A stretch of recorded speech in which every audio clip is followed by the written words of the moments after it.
Hey guys, Jack Catalig here. Nung nakaraan na videos natin, unbox na natin and hands-on yung Aqua S9 Max and Aqua S9.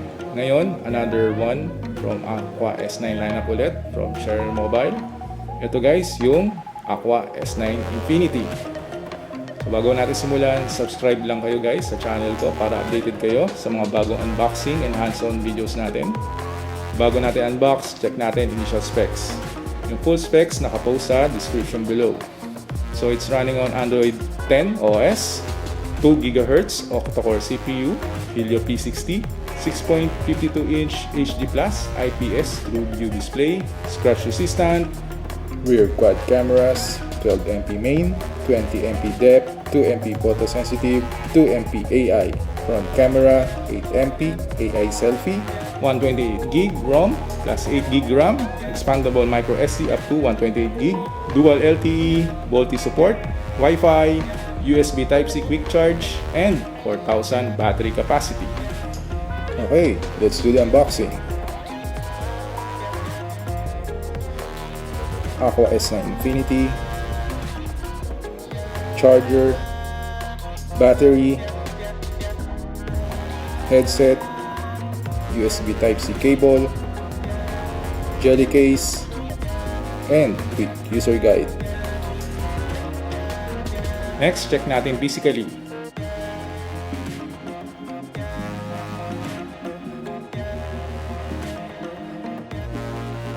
So ito yung 6.52-inch HD+ display, front camera, top part, 3.5 audio jack, left side, right side power button and volume rocker, bottom part, speaker, and USB Type-C port.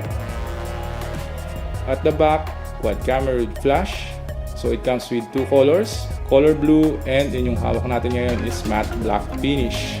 Wala siyang fingerprint scanner, pero no worries, meron naman siyang face unlock. Remove lang natin yung battery cover para ma-access natin yung SIM slot and micro SD slot. Next, check natin UI.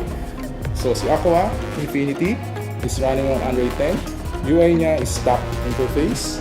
Preloaded apps are Google apps and basic utility apps. Wala siyang bloatware apps na kasama. Pagdating sa settings, nandito yung network and internet, connected devices, apps and notification, battery, display, sound, security, accounts, and about phone. Ito yung maganda pag stock ang UI kasi napaka-fluid or smooth ng interface. Mapa-browsing ng internet, Facebook, YouTube, and other Android apps. Next, check natin yung camera UI.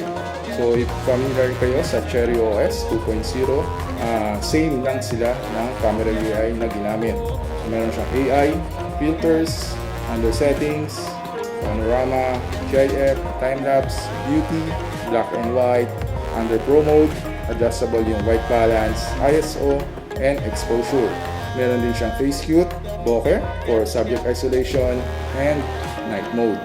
Next, check natin benchmark, gaming performance, and camera test shots.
Okay, so natapos na natin ang unboxing hassle natin dito kay Aqua S9 Infinity.